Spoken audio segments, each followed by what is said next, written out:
There's a commercial from 2004 where the greatest soccer player who ever lived is passing a ball back and forth with a kid.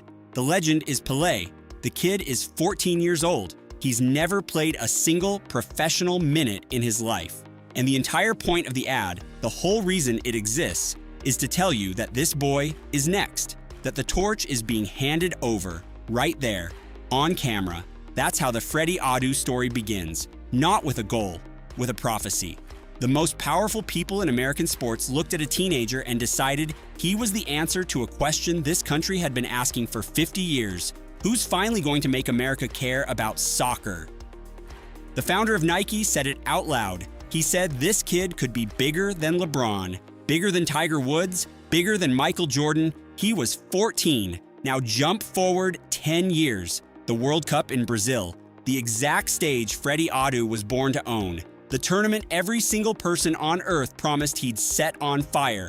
And Freddy Adu is sitting at home, on his couch, watching it like the rest of us. No team, no contract, nobody calling his phone.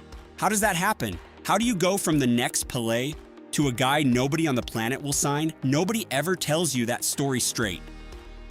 So let's do it. To understand how big the fall was, you have to understand that the talent was never the lie. The talent was real, ridiculously real. Freddy Adu was born in Tema, Ghana, a fishing town on the coast where kids play barefoot in the dirt against grown men. That's where he learned the game, not in an academy, in the street getting kicked around by guys twice his size. In 1997, his family wins a green card lottery and moves to Maryland. He's 8 years old. His parents split not long after. His mom works long hours to keep him and his little brother fed. So picture this kid, new country, broken home, doesn't totally fit in yet, and then he steps onto a playground at recess. The story goes that a classmate saw him juggling a ball and invited him to play with his youth team. Adu showed up and embarrassed everyone. A coach happened to be watching, and he was so stunned, he drove straight to Adu's house to talk to his mother. That's how it spread. Not through highlight clips. There was no YouTube, no social media, no scouts live streaming from their phones. It spread the old way, word of mouth. Grown men leaning over to each other and going, "Have you seen this kid? You have to see this kid play." It got loud enough that when Adu was 12, Inter Milan, one of the biggest clubs on the planet, tried to sign him. His mom said no. She wanted him to stay a kid a little longer. And that's the part that gets lost in the whole Freddy Adu was a bust conversation before the money, before the cameras, before anybody slapped a price tag on him. He was just a poor kid from Ghana who was genuinely, undeniably special. The legend was real. Then the machine showed up. January 2004. Major League Soccer makes Freddy Adu the #1 overall pick in the entire draft. He's 14, the youngest person to sign a professional contract in American team sports in more than 100 years, and the league knew exactly what it had. Not a player, a product. They made him the highest paid guy in the league before he'd taken a single touch. Nike handed a 14-year-old a $1 million deal. He was on Letterman. He was on every magazine cover in the country. They put him in that Pelé commercial before he'd played one real game because the marketing wrote itself. Old king, new king, pass the crown. Here's the detail that tells you everything. His club, DC United, was contractually required to put him on the field for at least 10 minutes of every road game. Sit with that. His playing time wasn't a soccer decision, it was a marketing clause. 40,000 people would show up to away games chanting his name, and the team was obligated to give the crowd what it paid for, the kid. April 3rd, 2004. He finally debuts, comes off the bench, 14 years, 306 days old. 2 weeks later, he scores, the youngest goal scorer in the history of the league. And his rookie season was actually good. 5 goals, a handful of assists. DC won the championship, but good was never the deal. Nobody promised good. They promised a savior, the face of a sport, the next Pelé. So when a 14-year-old played like a gifted teenager instead of a god, the whole country filed it under disappointment. They didn't build him up to succeed. They built him up to sell tickets. And a kid can't tell the difference until it's already too late. And then, for about 3 weeks, The prophecy actually came true.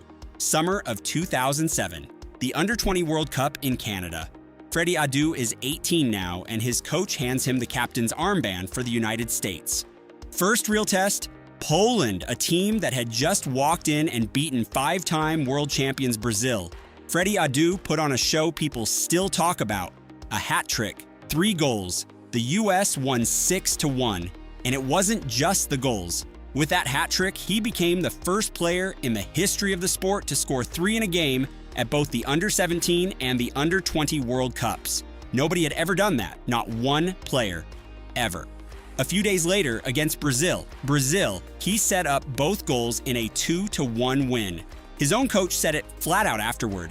On that team, Freddy Adu was better than Michael Bradley, better than Josie Altidore. Hold on to those 2 names, Bradley and Altidore. You're going to want them in about 90 seconds.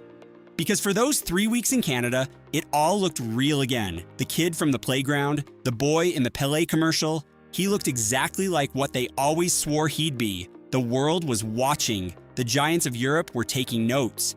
And here's the part nobody ever says out loud. That was a youth tournament. Teenagers, kids, and it was the single highest point Freddy Adu would ever reach in his entire career. He never played in a real World Cup. Not 2006. Not 2010, not 2014. The World Cup you're picturing him taking over right now, the one with the whole planet watching, it never happened. Not 1 minute of it. The closest Freddy Adu ever got to the biggest stage on Earth was dropping a hat trick on a team of 19-year-olds.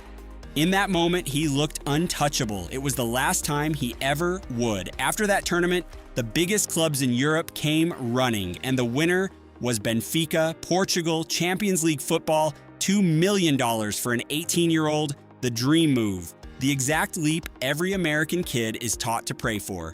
But there was one man in the room who saw the disaster coming. His coach, Thomas Rongen, the guy who just watched him captain that team in Canada, he was standing in the airport right after the tournament, begging Freddy's agent not to take the deal, pleading with him. It's too big, it's too fast, he's too young. A club like Benfica doesn't have the patience to raise a teenager. They'll eat him alive. Nobody listened, so Adu signs, and almost immediately, everything that could go wrong goes wrong. The manager who actually wanted him at Benfica fired within a month of Adu arriving. Gone. The next coach took one look at the American kid and decided he wasn't interested. Didn't rate him. Didn't want him anywhere near the field. So now picture it. An 18-year-old, alone, in a foreign country, the one man in his corner already fired, and he just sits, game after game, on the bench, in a city where he doesn't speak the language and doesn't know a soul. But here's the fact that turns this whole story into a tragedy. That same summer, Benfica signed another young attacker, a skinny kid from Argentina named Angel Di Maria. And years later, Freddy Adu said something out loud that should stop you cold. He said that in that first year at Benfica, the two of them, side by side, same team, same coach, he was the better player. Now watch what happened to each of them. Angel Di Maria went on to play for Real Madrid, for PSG, for Manchester United. He won league titles on 3 different continents, and in 2022, he scored in a World Cup final and lifted the trophy for Argentina. Freddy Adu got loaned out to Monaco. Same starting line, same summer, same club. One of them became a legend, the other one became a question. What happened? The loan to Monaco was the one that broke him. Adu calls it the single biggest mistake of his entire career. The one decision he'd take back if he could only undo one thing in his life, because it didn't fix anything. It started a free fall. He bounced to Portugal, then Greece, then the Turkish second division. He got a trial at Manchester United. Sir Alex Ferguson himself said the kid was talented, but the work permit fell through and they sent him home. Another door slammed shut. By 2010, the World Cup he was supposed to headline rolled around in South Africa. Bob Bradley named the roster. Freddy Adu wasn't on it. He didn't even make the preliminary squad. The face of American soccer wasn't good enough to be one of the last names cut. But then, one more flash. One last glimpse of who he really was. Out of nowhere, Bradley calls him back for the Gold Cup. Adu's playing in the Turkish second division at this point, basically forgotten. And in the semifinal, he comes off the bench and bends this gorgeous, impossible pass to set up the game winner. For 1 second, the whole country remembered.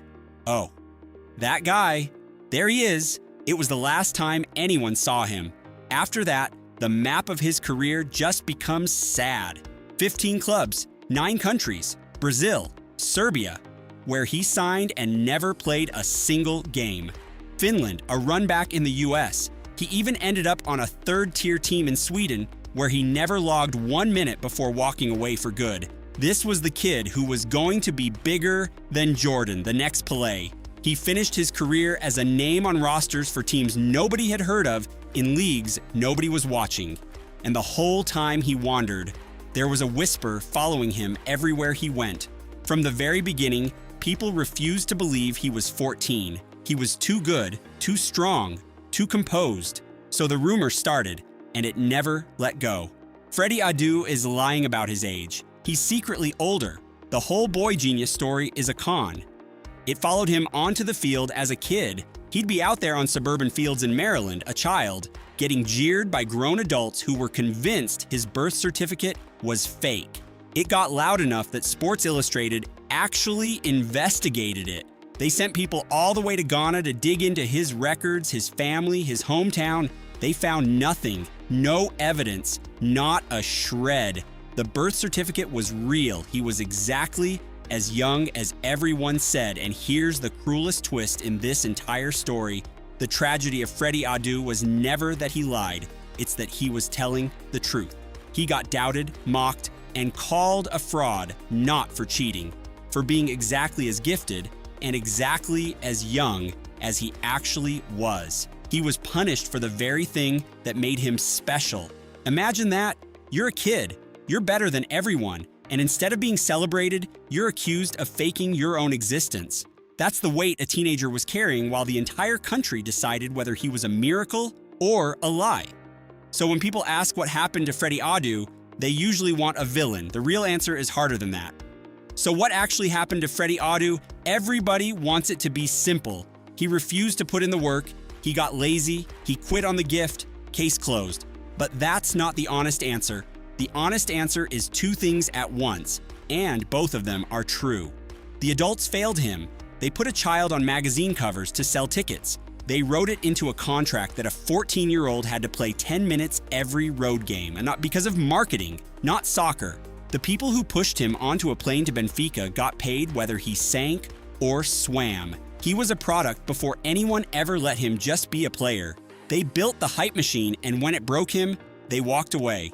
And Adu will tell you this part himself, in his own words, he didn't do the work. He was a teenager with millions of dollars and a crew of older friends. He could get into any bar in town, so he did. He chose the parties over the recovery, the nights out over the boring stuff that actually keeps a body in the game. By his late 20s, his back was wrecked. Here's how he says it now: having all the talent in the world isn't enough. The guys with less talent who outworked him went right past him, and it happened to him. He was failed, and he failed. Both. At the same time, even the commissioner of the league admits it now. 20 years later, he said, "I loved him. We didn't handle Freddy right." And then he said the 5 saddest words in this entire story. I hope he's doing okay. He is, actually. Freddy Adu retired quietly. He didn't even want to announce it. A friend had to talk him into saying it out loud on TV. Like he couldn't bring himself to admit it was over. And now, he coaches kids. The boy who was supposed to be the next Pelé, the name that turned into a warning, the thing American soccer says when it's scared a young player might flame out. Don't be the next Freddy Adu. He spends his days now teaching 12-year-olds the one thing nobody ever taught him: how to hold the world before it crushes you. He wasn't a fraud. He wasn't a quitter. He was a kid who got handed everything before anyone showed him how to carry it. And by the time he finally figured it out, the world had already moved on without him.